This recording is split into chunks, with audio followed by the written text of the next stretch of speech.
ஜெய் ஸ்ரீராம்.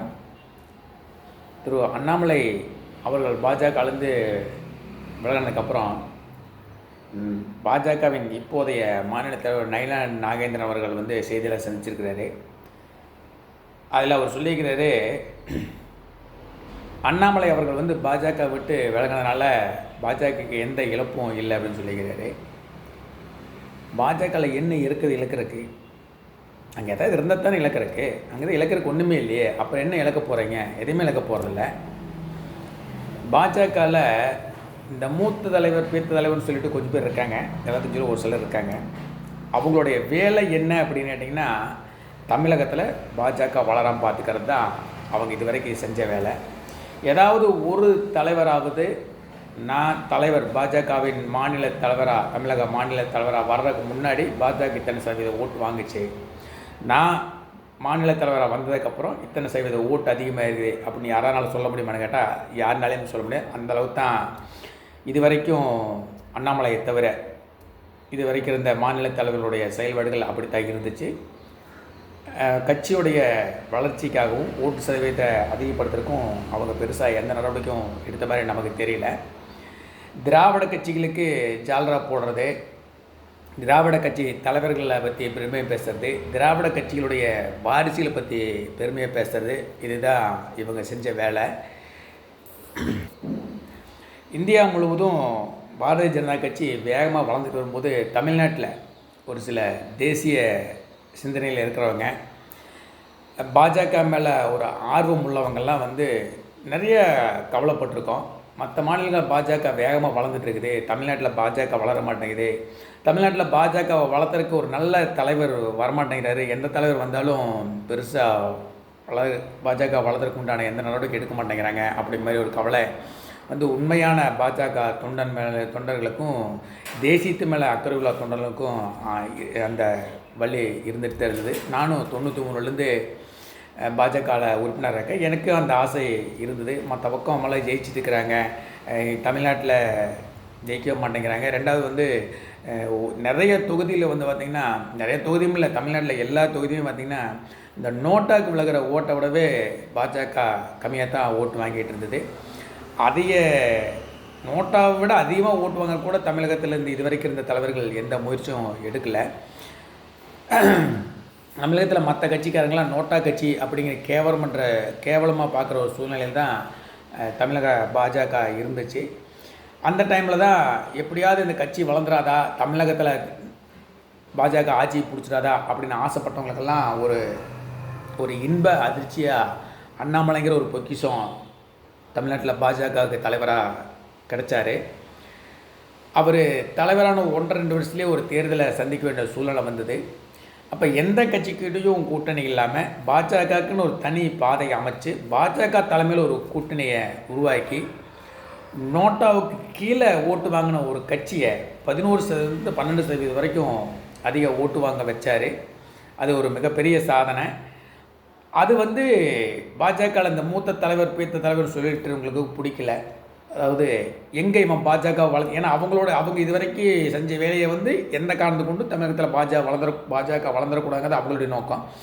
எங்கே இவன் பாஜகவை வளர்த்திடுவானோ, பாஜக ஆட்சியை பிடிச்சிருமோ அப்படிங்கிற கவலை அவங்களுக்கு வந்துருச்சு. அதனால் எப்படியாவது ஒரு வகையில் இப்போ நான் தலைவர் பக்கத்துலேருந்து இறக்குனேன், ஏகப்பட்ட குடைச்சல்கள் கொடுத்து அவரை நிம்மதி இல்லாமல் பண்ணி அவரே பதவியை ராஜினாமா பண்ணணும் அப்படிங்கிற அளவுக்கெல்லாம் கொண்டு போய் டார்ச்சர் பண்ணுறதா நமக்கு சில தகவல்கள், அதாவது என்ன சொல்லுது, ஒரு சில தகவல் பேச்சு மூலிமா வருதை நம்ம பார்க்குறோம். அது உண்மையான அவங்களுடைய செயல்பாட்டிலேயே நமக்கு தெரியுது. இப்போ அண்ணாமலை அவர்கள் வெளியே போனதுக்கப்புறம் ஒரு சில பாஜக இருக்கிற தலைவர்கள் வெளிப்படையாகவே விமர்சனம் பண்ணுறாங்க, ஒரு சில தலைவர்கள் வெளிப்படையை விமர்சனம் பண்ணாங்க, உள்ளுக்குள்ளே சந்தோஷப்பட்டுருக்காங்க. எப்படியோ தொலைஞ்சான், இனி பாஜக ஜெயிக்க நம்ம பழையபடி திராவிட கட்சிகளுக்கு ஜால்ரா போட்டு அப்படியே கல்லா கட்டிட்டு நம்ம லைஃப்பை ஓட்டிடலாம் அப்படிங்கிறது அதுதான் இனி தமிழக பாஜகலையும் நடக்க போகுது. இனி பாஜகவில் பெருசாக தமிழகத்தில் வளர்ச்சி இருக்குன்னு சொல்ல முடியாது. பாஜகவுக்கு அப்படி தான் நம்ம பார்க்க போகிறோம். இதில் பாஜக தலைவர்கள் அண்ணாமலை வெளியே வந்ததுக்கு சந்தோஷப்பட்டாலும் இன்றைக்கி அதிமுக, திமுக, தவேக கட்சிக்காரங்க தான் ரொம்ப பயத்தில் இருக்காங்க. என்ன காரணம்னா, அண்ணாமலை பாஜக விட்டு விலகிட்டா அப்படியே போயிடுவார், அவர் எதுக்கும் நீ தலையிட மாட்டார், அப்படி வேறு எதங்க போயிடும் அப்படிங்கிற மாதிரி ஒரு எண்ணத்தில் இருந்தாங்க. ஆனால் அவர் இப்போது தனி இயக்கம் ஆரம்பிச்சிட்டாரு. நாங்கள் தனியாக கட்சி ஆரம்பிக்கோம், தேர்தலில் போட்டியிட போகிறோம் அப்படிங்கிறது வந்து இந்த திமுக, அதிமுக, தாவேகா, இந்த திராவிட கும்பல் இவங்களுக்கு தான் ஒரு பயம். என்ன பயம்னா, ஒரு தேசிய கட்சியில் மாநில தலைவராக இருக்கும்போது ஏகப்பட்ட ப்ரெஷர் இருக்கும், மாநில தலைமை ஒரு கட்டுப்பாடு இருக்கும். அப்புறம் இங்கே மூத்த தலைவர் சொல்லிட்டு இருக்கிறவங்களாம் அவங்க ஒரு ப்ரெஷர், அதையை தாண்டி நம்மளை இந்த அடி அடித்தானே, நம்ம செய்கிற சின்ன சின்ன வேலைகளை கண்டுபிடிச்சி மக்கள் மத்தியில் கொண்டு போய் நம்மளெல்லாம் திணறடிச்சான். ஆனால் இன்றைக்கி அதால் தனி கட்சி ஒன்று ஆரம்பிச்சிட்டாரு. இனி முழுக்க முழுக்க அனைத்து முடிவுகளையும் அவர் தான் எடுப்பார். இனி அவருடைய தாக்குதலை நம்ம எப்படி சமாளிக்க போகிறோம், நம்ம இனி தமிழகத்தில் அரசியல் பண்ண முடியுமா, இந்த பொய் அரசியல், அதாவது வந்து உருட்டு அரசியல், மக்களை ஏமாத்துற வேலையை செய்ய முடியுமா அப்படிங்கிற பயத்தில் அவங்க இருக்காங்க. ஆனால் இவங்க வந்து சந்தோஷத்தில் இருக்காங்க, எப்படியோ போய் தொலைஞ்சான் அப்படிங்கிற மாதிரி ஒரு சந்தோஷத்தில் இருக்கிறாங்க. நான் சொல்கிறது, இந்த மூத்த தலைவர் அப்படின்னு சொல்கிறது வளர்கிறவங்களுக்கு நான் ஒரு எடுத்துக்காட்டு சொல்கிறேன்னா, ஒரு அரசாங்கத்துடைய ஒரு துறை எடுத்துக்குவோம், குறிப்பாக ஒரு காவல்துறை எடுத்துக்குவோம். காவல்துறையில் ஒருத்தர் கான்ஸ்டபிளாக இருக்கிறாரு. ஒரு சின்ன பையன், அவர் வந்து ஒரு 21 வயசு 22 வயசில் ஐபிஎஸ் எழுதி பாஸ் ஆகி எஸ்பி ஆகிறாரு. அதுக்காக வந்து ஒரு கான்ஸ்டபிள், நான் 30 வருஷமாக கான்ஸ்டபிளாக இருக்கிறேன், நான் என்னை எஸ்பி ஆக்காமல் நேற்று வந்து பையனை எப்படி எஸ்பி ஆக்குறீங்க அப்படிங்கிற கேட்ட மாதிரி இன்றைக்கி தமிழ்நாடு பாஜக மூத்த தலைவர்கள் பண்ணிட்டு இருக்காங்க. தமிழ்நாட்டில் இருக்கிற மூத்த தலைவர்கள் வந்து அந்த ஆளுமை திறமை இருந்திருந்தால் இந்நேரம் பாஜக என்றைக்கோ வளர்ந்துருக்கும்.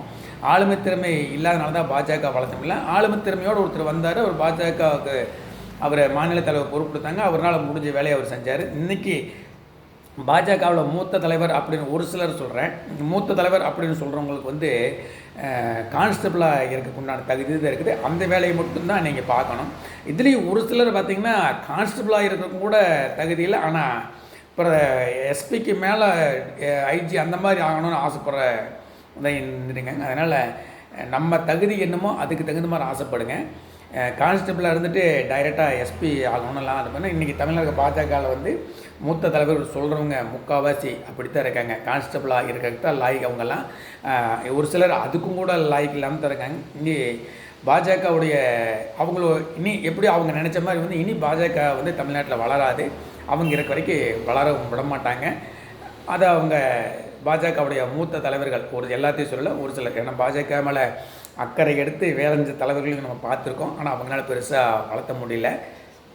அதனால் இப்போ ஒரு சில அந்த கான்ஸ்டபிளாக இருக்கக்கூடாதுனால அந்த மாதிரி தலைவருக்கு வந்து ஒரு திருப்தி, நம்ம எப்படியோ வந்து பாஜகவுடைய வளர்ச்சியை தடுத்து நிப்பாட்டிட்டோம், இனி பாஜக வந்து தமிழகத்தில் வளராது, தமிழகத்தில் நம்ம இருக்க வரைக்கும் பாஜகவை தமிழகத்தில் வளர விடவும் மாட்டோம்னு ஒரு சந்தோஷத்தில் இருக்கிறாங்க. அந்த சந்தோஷம் அவங்களுக்கு நீடிக்கட்டும். எங்களுக்கு அதாவது தேசிய சிந்தனை உள்ளவங்களுக்கும் தமிழ்நாட்டில் வந்து இது வரைக்கும் நம்ம பார்த்து இந்த ஒரு 60 வருஷமாக நமக்கு ஒரு 60 வருஷமாக அதுக்கு முன்னாடி தெரியல, இந்த 60 வருஷமாக பார்த்த போதெல்லாம் திராவிட சித்தாந்தம், பிரிவினைவாதம், மத அரசியல், ஜாதி அரசியல், இந்துக்களை வந்து கேவலமாக பேசுகிறது, இந்த மாதிரி அரசியலை பார்த்து மக்களை, அதாவது ஒரு சில நம்மள மாதிரி தேசிய சிந்தனை உள்ளவங்களுக்கெல்லாம் வந்து வெறுத்து போச்சு.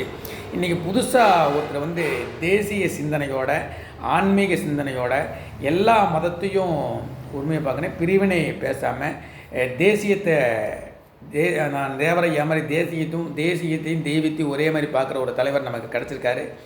இதை பயன்படுத்திக்கிறது தமிழக மக்களுக்கு ஒரு நல்ல வாய்ப்பு. காமராஜரை நம்ம ஏமாந்து விட்டோம், அது மாதிரி காமராஜர் மாதிரி இன்னொரு தலைவர் நமக்கு கிடச்சிருக்காரு.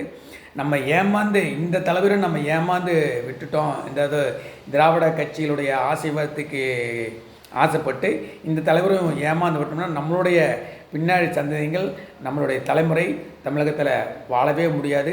தமிழகத்தில் வந்து இந்துக்கள் இரண்டாம் தர குடிமக்களை தான் வாழ வேண்டும். அந்த மாதிரி தான் இன்றைக்கி திராவிட கட்சிகள் இருக்குது.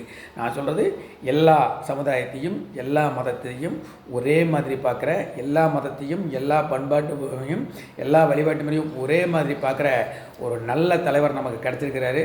அதை பயன்படுத்திக்க வேண்டியது நம்மளுடைய கடமை, முக்கியத்துவம். நம்ம சந்ததியினருக்கும் வருங்கால தமிழகத்துக்கும் அது நல்லதுன்னு கேட்டுக்கிறேன்.